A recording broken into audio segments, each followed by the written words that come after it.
बहुत सारी बातें कही गई हैं। अभी अभी आप लोगों ने सुना कि दौर ये खामोशियों का दौर है और खामोशियों के दौर में खामोशियों के दौर नाम की किताब लिख पाना ही अपने आप में बड़ी बात है। जैसा कि इतिहास में चंदन ने अभी बताया था कि जब हम साहित्य के इतिहास में प्रवेश करते हैं तो ऐसा नहीं कि ये पहली बार इस तरह का कोई माहौल या इस तरह का कोई दौर आया है। इस तरह का दौर हमेशा से आता रहा है और इस तरह के जो साहित्यकार हैं, जैसे आज आपको जितेंद्र कुमार नूर चमकते हुए सितारे की तरह दिखाई दे रहे हैं, उस जमाने में और भी जो बड़े बड़े साहित्यकार थे वो सब भी युवा थे, लेकिन वो कभी अपने दौर से डरे नहीं। अगर हम मुक्तिबोध की बात इन्होंने किया था तो मुक्तिबोध ने भी यही बात कहा था, सब चुप साहित्यिक चुप कभी जन निर्वाक। सोचिए कितनी बड़ी बात है कि आज एक ऐसा दौर है कि सारे साहित्यकार, सारे नर्तक, सारे शिल्पकार, सारे गजलकार सब लोग चुप हो गए। एक खामोशियों का दौर है, एक चुप्पियों का दौर उस दौर में भी था, लेकिन तब भी मुक्तिबोध ने उस दौर में अभिव्यक्ति के खतरे उठाने होंगे, तोड़ने ही होंगे गढ़ और मठ सब, पहुंचना ही होगा दुर्गम पहाड़ों के उस पार, जहाँ प्रतिपल कांपती रहती हैं अरुण कमल लिए।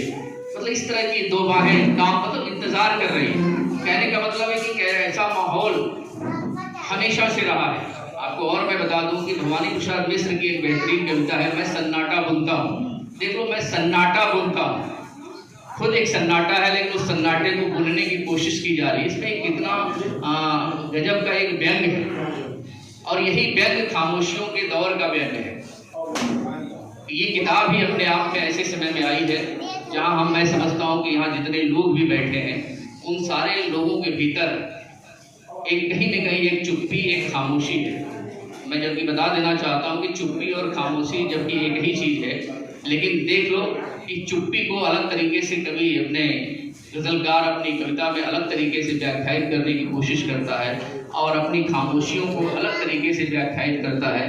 क्योंकि समयाभाव है, बार बार संचालन महोदय अपनी बात रख रहे हैं, इसलिए मैं बहुत ज़्यादा परंपराओं पर बात नहीं करना चाहता हूँ, मैं किताबों पर ही बात करना चाहता हूँ। जबकि मैं बता दूँ कि जब जितेंद्र कुमार नूर की आप किताब को पढ़ेंगे तो उन्होंने हृदयोद्गार में बहुत अच्छी अच्छी बातें लिखी है कि किस तरह से उनकी परवरिश हुई, कैसा उनका परिवार है, कैसी उनकी सोच है, कैसा वो बनना चाहते हैं, कैसा उनके भीतर एक आंतरिक द्वंद्व है, एक ऐसा द्वंद्व है जो एक नौजवान में, भारतीय नौजवान के भीतर होना चाहिए। जिस आज़ादी को लेके अभी चंदन जी ने अपनी बात रखी, वास्तव में वो आज़ादी अभी तक हम लोगों को नहीं मिली है। जिस आज़ादी की ज़रूरत थी, जिस आज़ादी की दरकार थी, जिस आज़ादी के लिए हमारे शहीदों ने अपना बलिदान दिया था।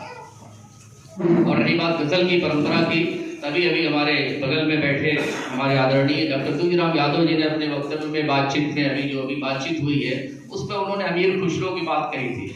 गज़ल की शुरुआत थी अरबी फारसी से होते हुए जब उर्दू में हुई थी, तो अमीर खुसरो का एक शुरुआती दौर था और अमीर खुसरो और उसी के आगे बहुत मैं सिलसिलेवार में एक बात बता देना चाहता हूँ कि जो अमीर खुसरो हैं, कबीर हैं, आपको उसमें दिखाई देंगे, रसखान दिखाई देंगे, उसमें आलम और बोधा दिखाई देंगे। एक ऐसी परंपरा हमको मुस्लिम कवियों के द्वारा उस दौर में दिखाई देती है। ये क्यों दिखाई देती है कि जो हिंदी में जो गज़ल आई है वो हमारे दोहा से आई है, जिसको हम लोग दोहा भी कहते हैं, दोहा भी कहते हैं, और ये सिद्धों और नाथों की परंपरा से आई है। क्योंकि मैं बता देना चाहता हूँ कि हमारे देश में मुसलमान हजारों साल पहले, 700-800 साल पहले आ चुके थे, 300-400 साल पहले आ चुके थे, तो आए उनको यहाँ की संस्कृतियों से बहुत लगाव हो गया था। जब ये मुस्लिम कवि उस दोहों की नकल करने लगे, सिद्धों नाथों की नकल करने लगे, तो उसी नकल में इन्होंने हिंदी और उर्दू के शब्दों को मिलाकर, उर्दू और हिंदुस्तानी शब्दों को मिलाकर गज़ल लिखना शुरू किया। कभी कभी हिंदी वालों के ऊपर ये आरोप भी लगाते हैं। एक आलोचक को मैं पढ़ रहा था, देख रहा था कि हिंदी के लोग जब उर्दू गज़ल की दुनिया में आते हैं तो अपना भेष बदल के आते हैं। भेष मतलब उपनाम की बात हो रही है। जैसे कि इसी किताब को, खामोशियों को दौर को जब आप पढ़ोगे, मैं इस किताब को, चूँकि जितेंद्र कुमार नूर की ये किताब थी इसलिए मैं इसका बहुत बारीक अध्ययन किया। कोई ऐसी गज़ल नहीं है जिसको मैंने पढ़ा नहीं, कोई ऐसा पन्ना नहीं है जिसको मैंने पढ़ा नहीं। इसमें मैंने देखा कि गज़ल की इस किताब में नूर ने सारे गज़लों में अपना नूर उपनाम का इस्तेमाल किया है। सिर्फ एक ही गज़ल ऐसी है जिसमें उन्होंने जितेंद्र शब्द का इस्तेमाल किया है। ये मैं जब खोज रहा था, देख रहा था, तो मुझे ये बहुत सारी बातें देखने को मिली, और इसलिए जब मैं इस किताब को पढ़ने लगा तो इनके हृदयोद्गार जो शब्द इन्होंने लिखा है, अपनी बातें लिखी हैं, उसमें इन्होंने कहा कि मेरी गज़लें आध्यात्मिकता के चश्मे से न देखी जाए, जबकि गज़लों की शुरुआत ही इश्क हकीकी और इश्क अजीजी से होता है। कहने का मतलब है इश्क मजीदी से इश्क हकीकी की तरह होता है, इसलिए कि लौकिक से आध्यात्मिकता की हो। जितने भी सूफी कवियों को आप देखेंगे, चाहे वो अमीर खुसरो की कविता हो, चाहे जायसी की कविता हो, चाहे कबीर की कविता हो, वो आध्यात्मिकता की तरफ बढ़ते चले जाते हैं। तो मैं समझता हूँ कि नूर जी की जो किताब है उसमें जो तमाम बातें हैं, उन बातों को देखने से पहले मैं वही देख रहा था, उसमें बहुत सारी ऐसी गज़लें हैं जिन गज़लों में कवि ने आज के जीवन की जितनी भी समस्याएं हैं, जितनी भी विडंबनाएं हैं, और आपको मैं बता दूं मेरे साथियों कि गज़ल का वास्तविक रूप ही विडंबनाओं का चित्रण करना होता है। जितना ज़्यादा आप कंट्रोवर्सी अपने गज़ल के पहले लाइन में आप इस्तेमाल करेंगे, जितना ज़्यादा आप कंट्रोवर्सी का प्रयोग करेंगे, जितना ज़्यादा विडंबनाओं के लिए प्रतीकों का, उपमानों का प्रयोग करेंगे, उतनी ही ज़्यादा गज़ल जो है वो अपना विस्तार पाती है। तो जब मैं इस गज़ल को, खामोशियों की किताब को पढ़ रहा था, खामोशियों का दौर को पढ़ रहा था, तो मुझे जगह जगह पर इसी तरह की कंट्रोवर्सी और विडंबनाओं को उठाते हुए हमारे गज़लकार जितेंद्र कुमार नूर दिखाई देते हैं। जबकि आपको मैं बता दूं कि आज का दौर जो साहित्यिक दौर है वह कितना वाचालता का दौर है, दिखावा का दौर है, आडंबर का दौर है। लोग झूठ मूठ का पुरस्कार ले रहे हैं, झूठ मूठ की कई तरह के खेल खेले जा रहे हैं। हजार हजार लोग किताबें लिख रहे हैं, हजार हजार लोग गज़लों को लिख रहे हैं, कवि बन के घूम रहे हैं, लेकिन वैसे बेकार के समय में, ऐसे लोगों के दौर में भी जितेंद्र कुमार नूर की जितनी भी कविताएं, अगर आप गज़लों को आप पढ़ेंगे, उनकी किताब में रहने वाले एक एक शब्द को जब आप पढ़ेंगे तो उसमें एक ईमानदारी की झलक होती है कि कैसे एक युवा गरीबी से लड़ता हुआ, भुखमरी से लड़ता हुआ, गांव से लड़ता हुआ, अपनी जाति से लड़ता हुआ, इस तरह से कितना ऊपर उठता है। इसलिए जब हम कहते हैं, इसलिए इनकी गज़लों को जब हम बार बार देखते हैं तो उसमें एक दुनियादारी, जिसको हम लोग कहते हैं कि दुनियादारी, जीने खाने कमाने का, जिसमें एक बहुत ज़्यादा एक ललक होती है। एक जगह वो लिखते हैं पेज क्रमांक 36 पर, कौन किसको याद करता है, कौन किसको याद करता है बिछड़ जाने के बाद। देख लीजिए कितनी साफ गोई है, कौन किसको याद करता है बिछड़ जाने के बाद, छूट कर कॉलेज से सब खाने कमाने लग गए, छूट कर कॉलेज से सब खाने कमाने लग गए। देखो ऐसा कौन करता है?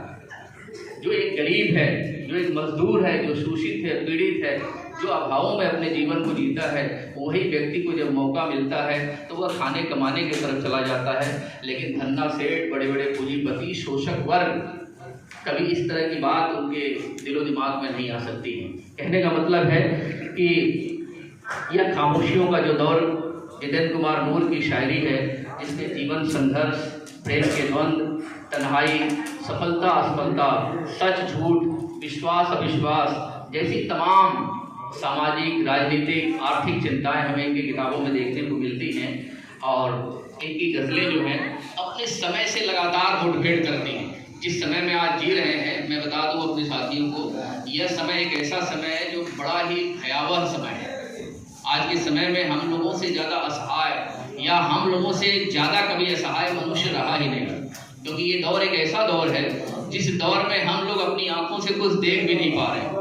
जो हमको मीडिया दिखा दे रहा है, जो सोशल मीडिया दे रहा है, जो राजनीतिक पार्टियां हमारे सामने परोस दे रही है, आज सारी चीज़ें इवेंट में बदल गई है। नेता के किसी जगह पहुंचने से पहले वहाँ इवेंट मैनेजमेंट पहुंच जा रहा है, उसके लोग पहुंच जा रहे हैं, जो चीज़ें हमको दिखाई जानी है सिर्फ वही दिखाई जा रही है। ऐसे में जितेंद्र कुमार नूर की यह गज़ल संग्रह जो किताब है खामोशियों का दौर, निश्चित रूप से एक ललकार है, एक शायर की ललकार है, जिसमें वो कहता है कि जमीर अपना न बेचूंगा, जमीर अपना न बेचूंगा, ये शोहरत भाड़ में जाए, जमीन अपना न बेचूंगा, ये शोहरत भाड़ में जाए, मिले ईमान के बदले वो दौलत भाड़ में जाए। देखिए कितनी बड़ी ललकार है। गरीबी, भूखमरी इस मुल्क में बढ़ती ही जाती है।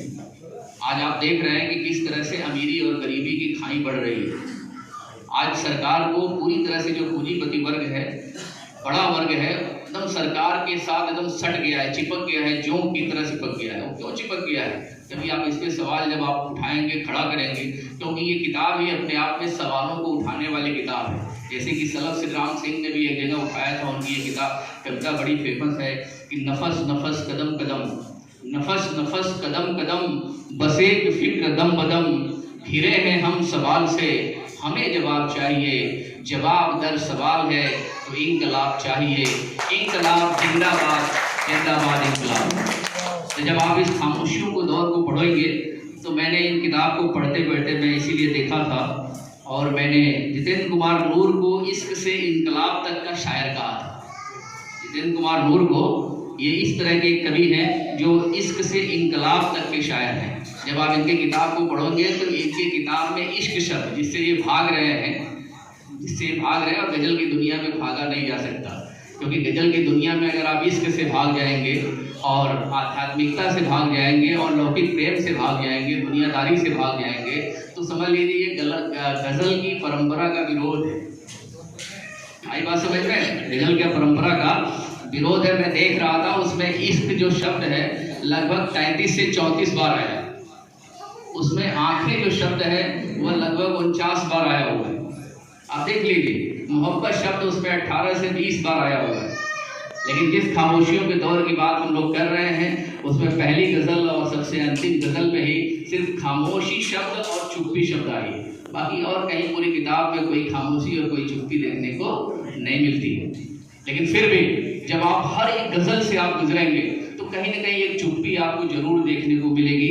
जब वो कहता है कि अपने अनुभवों से, अनुभूतियों से घिरते हुए जब वो कहते हैं कि उसको कितना दबाव मिट्टी में है। देखो कितनी बड़ी बात है। ये खुद गांव से निकल के आने वाला शहर में एक ऐसा शायर है जो अपनी मेहनत से, अपनी ईमानदारी से अपनी ज़मीन को तैयार किया है, और ये जितने लोग यहाँ पर बैठे हुए हैं उसी ज़मीन में उगे हुए नए पौधे के स्वागत में हम लोग आए हुए हैं। ये बहुत बड़ी बात है। कहता है उसको कितना दबाव मिट्टी में, उसको कितना दबाव मिट्टी में, बीज है वो उभर ही आएगा, बीज है वो उभर ही आएगा। उसको कमरे में लाख बंद करो, उसको कमरे में लाख बंद करो, नूर है वो बिखर ही जाएगा, नूर है वो बिखर ही जाएगा। देख लीजिए। और एक अच्छे गज़लकार की सबसे ज़्यादा महत्वपूर्ण विशेषता उसका एक असंतोष होता है, क्षोभ होता है, और क्षोभ और असंतोष से उसमें एक व्यंग की धार आती है। आपको मैं बता दूं कि कबीर से लेके अमीर खुसरो, कबीर, गोरखनाथ, फैज अहमद फैज, गालिब, मीर, जितने भी आप जौन, फिराक गोरखपुरी, और इधर के बीच में आप देख लेंगे भारतेंदु हरिश्चंद्र ने भी इसी तरह से मीर, गालिब और नजीर से प्रभावित होकर भारतेंदु हरिश्चंद्र ने भी कविता गज़ल लिखा था, और उस समय गज़ल लिखते समय अपना नाम रशा के रूप में रख लिया था। उनकी 2 गज़ल की महत्वपूर्ण किताबें हैं। निराला ने भी गज़ल लिखा था, प्रसाद जी ने भी गज़ल लिखा था, और द्विवेदी काल के बहुत सारे कवियों ने गज़ल लिखे थे। ऐसा नहीं कि गज़ल की परंपरा धीरे धीरे, त्रिलोचन शास्त्री ने गज़ल लिखा था, शमशेर के लिए क्या कहने। शमशेर बहादुर तो एक प्रसिद्ध गज़लकार है, उनका शब्दों के ऊपर, भाषा के ऊपर, शिल्प के ऊपर गज़ल का पकड़ था।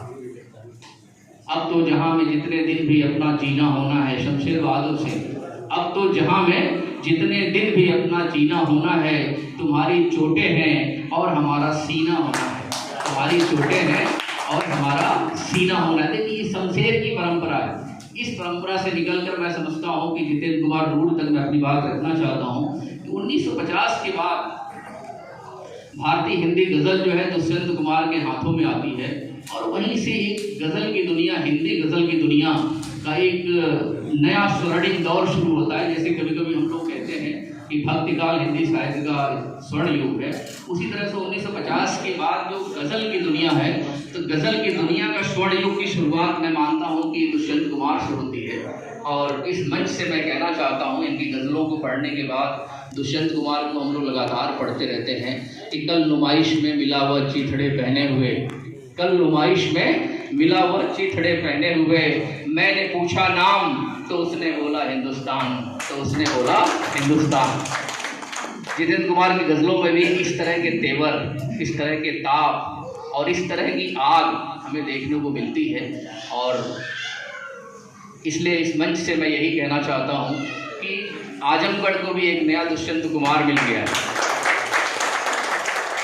जो अपने अध्ययन से, अपनी लगनशीलता से लगातार रियाज, जिसको हम लोग प्रैक्टिस कहते हैं, अभ्यास, जबकि अभी बहुत सारी गज़लों में अभ्यास की कमी भी है। मैं लगातार जब पढ़ रहा था, बहुत सारी गज़लें हैं, मैं जितेंद्र को अलग से बता दूंगा कि बहुत सारी गज़लों में कुछ शब्द को हम लोग हेर फेर कर सकते हैं, बदल सकते हैं, जिससे वो गज़ल और ज़्यादा मतलब प्रभावी हो सकती है।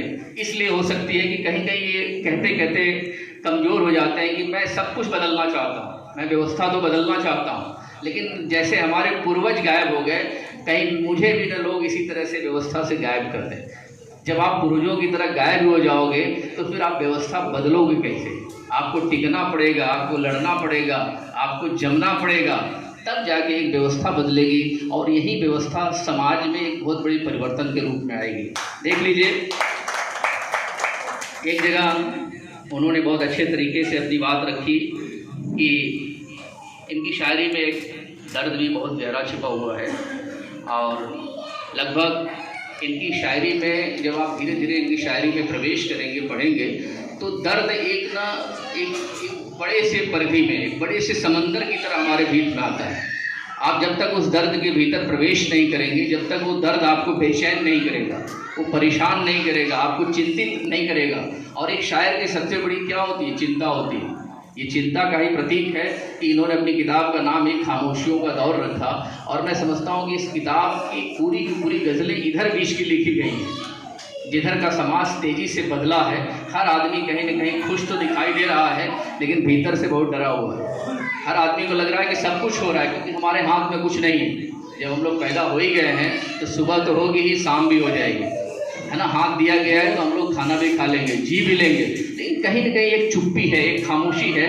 और उसी में देखो कहते हैं कि एक दर्द है, पुराना दर्द है, काटेंगे लोग जीभ हमारी भी, काटेंगे, पेज क्रमांक 42, काटेंगे लोग जीभ हमारी भी, एक दिन पढ़ने लगे हैं वेद की जो अब ऋचाएँ हम।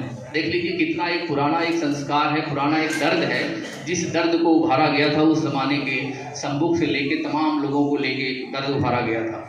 और आगे इसी तरह के दर्द हैं, खुद चूल्हे में आग जलानी पड़ती है।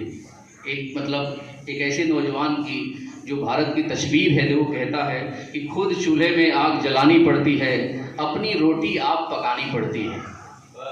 देखो फिर कहता है आगे, दौलत तो मिल जाती है किस्मत से भी, दौलत तो मिल जाती है किस्मत से भी, इज्जत सबको यहाँ कमानी पड़ती है, इज्जत सबको यहाँ कमानी पड़ती है। मेरे प्यारे साथियों और मंच पर उपस्थित हमारे आदरणीय, देख रहे हैं कि कहने का मतलब कि आज जितेंद्र कुमार नूर ने बहुत ही कम समय में जितनी इज्जत कमाई है वो कम नहीं है। और मुझे उम्मीद है कि जिस तरह से, जिस गति के साथ आजकल सरकार भी बहुत अच्छी ट्रेन चला रही है, रोज़ नई ट्रेन चला रही है, और उसकी स्पीड को दिखा के जनता को अपने पास बुला रही है, तो सरकार की ट्रेन जिस स्पीड से चल रही है, दुष्यंत कुमार ने भी कहा ना, तुम एक रेल सी गुजरती हो, मैं एक पुल सा थरथराता हूँ। दुष्यंत कुमार ने कहा भी है कि तुम एक रेल सी गुजरती हो, मैं एक पुल सा थरथराता हूँ, मैं जिसे ओढ़ता बिछाता हूँ, वो गज़ल आपको सुनाता हूँ। देख लीजिए दुष्यंत कुमार उसी तरह से अगर इसी स्पीड से ये चले, तो मैं जहाँ तक समझता हूँ कि ये गज़ल की दुनिया में एक नए नक्षत्र के रूप में, एक चमकते सितारे के रूप में, जिससे आजमगढ़ जाना जाएगा, मैं समझता हूँ कि ऐसा एक दिन ये जरूर कर सकेंगे। जिस आजमगढ़ को अनेकानेक साहित्यकारों ने अपनी लेखनी से सिंचित किया है, अभिमंत्रित किया है, तो मैं समझता हूँ कि इनका जो अभ्यास है, इनकी लगनशीलता है, और जिस तरह से ये पटरी पकड़कर चल रहे हैं गज़ल की दुनिया में, ज़रूर ये अपने मुकाम पर पहुँचेंगे। और देख लीजिए इश्क, यहाँ इश्क की बात करते हैं, लेकिन इनको कोरोना भी याद है। ये बहुत सारी कविताएं मैं समझता हूँ कि कोरोना के दौर की लिखी गई हैं कि इश्क उनसे हो गया पर शक्ल देखी ही नहीं, इश्क उनसे हो गया। ये पेज क्रमांक 58 की कविता है, 58 की।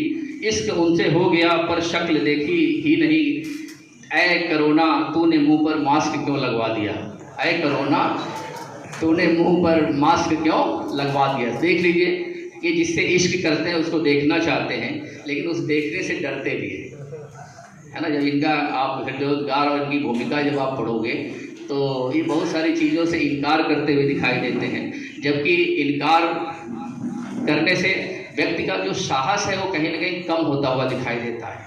इस तरह से नूर जी की पूरी कविताएं जब मैं पढ़ता हूँ तो देखता हूँ कि इसमें नए किस्म के जीवन के राग रंग दिखाई देते हैं। इसमें तमाम किस्म की जीवन की विडंबनाएं हैं, नए दौर का गर्माहट है इनके रिश्तों में। और इनके अलावा इनकी कविताओं में प्रेम का शिकवा शिकायत भी बहुत ज़्यादा है। जब आप देखेंगे, उसको पढ़ेंगे, इश्क और इनकलाब के कवि तो ये है ही हैं, लेकिन इनमें प्रेम में बहुत सारी कविताएं इन्होंने इश्क पे लिखी है और उसमें बहुत सारी बातें शिकवा शिकायत के तौर पे हैं। और वो ऐसी शिकवा शिकायत है जो रोज़मर्रा के जीवन से जुड़ी हुई शिकवा शिकायत है। और देखो कहते हैं, लेकिन फिर भी जब उनकी कविताओं की बारीकी में हम प्रवेश करेंगे तो हम देखेंगे कि इन्होंने सिर्फ ऊपरी तौर से परंपरा का निर्वाह किया है। मतलब जो एक भीतर तक डूबना चाहिए, जो जिसके लिए कभी गालिब जाने जाते थे, मीर जाने जाते हैं, तमाम और बड़े शायर जाने जाते हैं, नीरज जाने जाते हैं, दुष्यंत कुमार जाने जाते हैं, उसमें ये डूब नहीं पाते हैं। ये बाहर ही अपनी परंपरा का निर्वाह करते हुए दिखाई देते हैं। और जब ऐसा करते हैं तो मैं समझता हूँ कि जब इनकी गज़लों को आप ठीक से पढ़ेंगे तो ये किसी की सुनते भी नहीं। उस गज़ल में ये किसी की नहीं सुनते हैं, सिर्फ अपने मन की बात कहते चले जाते हैं, कहते चले जाते हैं और जैसा चाहते हैं वैसे लोक का निर्माण ये करने की कोशिश कर रहे हैं। जैसे होता है ना कि हमारे भीतर होना चाहिए कि नहीं, दुनिया ऐसी होनी चाहिए, समाज और परिवार ऐसा होना चाहिए। इन्होंने एक अपनी परिधि बना ली है, एक सर्किल बना लिया है। उस सर्किल से बाहर निकलने की कोशिश नहीं करते हैं अपनी गज़लों में। और एक जगह पेज क्रमांक 83 में इस तरह की बात वो कहते भी हैं। कभी कभी ये सर्किल को जब तोड़ते हुए बाहर निकलते हैं तो इश्क को ही इन्होंने इबादत मान लिया है। कभी कभी होता है कि नहीं यार, हम ऐसे नहीं वैसे हैं, तो इन्होंने पूरे के पूरे इश्क को ही अपना, जैसे हम लोग नहीं कहते हैं कर्म ही पूजा है, कभी कहते हैं कर्म ही पूजा है, हमने काम कर लिया तो हमने पूजा कर लिया। यहीं पे देखो कहते हैं, मुझे न व्रत न तपस्या न दुआ से मतलब है। जो कहते हैं, मुझे न व्रत न तपस्या न दुआ से मतलब, मैं इश्क इश्क भी कह दूँ, मैं इश्क इश्क भी कह दूँ तो इबादत हो जाए। देख लीजिए कितनी बड़ी बात है, मैं इश्क इश्क भी कह दूँ तो इबादत हो जाए। तो देख लीजिए कितनी गहराई है इन पंक्तियों में। और जैसी गहराई कभी कभी आप जब देखेंगे सूफी कवियों को आप पढ़ेंगे तो सूफी कवियों की जो पूरी की पूरी जो साधना पद्धति है, जब आप उसको एकदम डूब के पढ़ेंगे तो उसमें आपको तरीक़त, हकीकत, मारिफत जैसी साधनात्मक सूफी पद्धतियों को देखने को मिलती है। और कहीं कहीं जब इश्क को ये इबादत के रूप में देखने की बात करते हैं तो कहीं ना कहीं वहाँ पहुँचने की भी बात करते हैं। जो वो कहते हैं एक जगह पेज क्रमांक 93 में 93 पे कविता इनकी गज़ल है, कोई दे दे उसे पैगाम मेरा। ऐलान देखिए इनका, कोई दे दे उसे पैगाम मेरा, वो मेहंदी में रचा ले नाम मेरा। कोई दे दे उसे पैगाम मेरा, वो मेहंदी में रचा ले नाम मेरा। वो जिसके नाम से बदनाम हूँ मैं, वो जिसके नाम से बदनाम हूँ मैं, नहीं मालूम उसको नाम मेरा, नहीं मालूम उसको नाम मेरा। विदाई की घड़ी अब आ गई है। देख लीजिए यही तरीक़त, हकीकत और मारिफत है कि विदाई की घड़ी अब आ गई है, यहाँ से ख़त्म है काम मेरा, यहाँ से ख़त्म है काम मेरा। कहने का मतलब है कि जिस तरह से नूर की कविताएं, नूर की गज़लें हैं, जिस तरह से ये विषय में प्रवेश करते हैं, अपनी दुनिया में प्रवेश करते हैं, एक नए किस्म के लोक का निर्माण करते हैं। और होता है जैसा आदमी भीतर से होता है वैसी बाहर से भी होता है। एक कविता में जैसा कि चंदन जी ने बहुत अच्छे तरीके से उस कविता की बात भी रखी थी, और हम लोगों के अपने एक आदर्श अम्बेडकर जी भी हैं कि आज जिस समय स्वतंत्रता, समानता, समानता की बात, बंधुत्व की बात, जो यहाँ जितने भी लोग बैठे हुए हैं, मैं समझता हूँ कि सारे लोग चाहते हैं कि हर व्यक्ति समान हो जाए, हर व्यक्ति भाई भाई की तरह रहे, हर व्यक्ति को आर्थिक स्वतंत्रता भी मिलनी चाहिए। ऐसी हर एक बात के पैरोकार थे हमारे अम्बेडकर जी। तो कहीं ना कहीं ये शायर भी अम्बेडकर जी के व्यक्तित्व से पूरी तरह से प्रभावित है। जब वो कविता पेज नंबर 79 में वो कहता भी है कि सच्चाई के नश्तर जैसा लगता हूँ, सच्चाई के नश्तर जैसा लगता हूँ, लोगों को चुभते शर जैसा लगता हूँ, कॉपी पेन उठाता हूँ जब हाथों में, कॉपी पेन उठाता हूँ जब हाथों में, माँ को मैं अम्बेडकर जैसा लगता हूँ, माँ को मैं अम्बेडकर जैसा लगता हूँ। इस तरह से जब हम खामोशियों के दौर से गुजरते हैं तो हम पाते हैं कि हमारे आजमगढ़ धरती के महत्वपूर्ण शायर के रूप में उभरते हुए जितेंद्र कुमार नूर एक ऐसे गज़लकार के रूप में हम लोगों के सामने आते हैं जिनके अंदर जो चल रहा है वही बाहर चल रहा है, इनमें कहीं भेद नहीं है। क्योंकि आज मैंने कहा ना कि सारे लोग एक परसोना लगाकर, एक मुखौटा लगाकर अपने जीवन को जीने की कोशिश कर रहे हैं, लेकिन जितेंद्र कुमार नूर की शायरी जो है बिल्कुल अंदर और बाहर से एक है। इसलिए इस किताब को पढ़ने की ज़रूरत है। और जितेंद्र कुमार नूर ने मुझे बुलाया, इतने सारे लोगों को बुलाया और इतने शीघ्रता के साथ एक के बाद दूसरी किताबों का लोकार्पण करवा देना, ये अपने आप में बहादुरी की बात है। और वैसे भी ये शायर बहादुर है। जब इसकी कविताओं को, गज़लों को आप पढ़ेंगे तो कहीं कहीं ये कई पुराने परंपराओं को तोड़ते हुए दिखाई देते हैं। और उन परंपराओं को तोड़ने की आज ज़रूरत भी है, क्योंकि जानते हैं बदलाव का दौर है, नए समाज रचने का दौर है। कभी कभी मुक्तिबोध को जब आप पढ़ेंगे तो उन्होंने कहा भी है कि हमारी हार का बदला चुकाने आएगा। मुक्तिबोध को आप पढ़ेंगे, मुक्तिबोध से कवि की बहुत सारी गज़लें मिलती हुई दिखाई देती हैं कि हमारी हार का बदला चुकाने आएगा, संकल्प धर्मा चेतना का रक्त प्लावीश्वर, हमारे ही हृदय का गुप्त स्वर्णाक्षर, हमारे ही हृदय का गुप्त स्वर्णाक्षर प्रकट होकर विकट हो जाएगा, प्रकट होकर विकट हो जाएगा। मैं समझता हूँ कि ये प्रकट होकर विकट होने के लिए मैं चाहता हूँ कि पूरे जितने भी लोग यहाँ पर बैठे हैं, जितेंद्र कुमार नूर के लिए जोरदार ताली बजाइए कि इसकी कविता, इसकी गज़ल की दुनिया इसी तरह से विस्तृत होते रहे और हम लोगों को बार बार बुलाते रहे। मैं चाहता हूँ ये बार बार बुलाएं, हम लोग बार बार इनकी नए किताबों के लोकार्पण में आएँ और इसी तरह से कम जनपद आजमगढ़ का और आसपास के क्षेत्र का मान बढ़े। और मैं पुनः गज़ल की दुनिया में खामोशियों का दौर का स्वागत करता हूं और साथ ही मंच पर जितने हमारे अग्रज बैठे हुए हैं, मैं उन सभी को धन्यवाद देना चाहता हूं कि एक ऐसे युवक के लिए आप सभी लोग आए हैं आशीर्वाद देने के लिए। और कहा जाता है कि जब बड़ों का आशीर्वाद मिल जाता है तो वैसे ही बच्चे और घर फलने फूलने लगता है। इसी फलने फूलने के आशीर्वाद के साथ पुनः एक बार जितेंद्र कुमार नूर को ढेर सारी शुभकामनाएं और आशीर्वाद।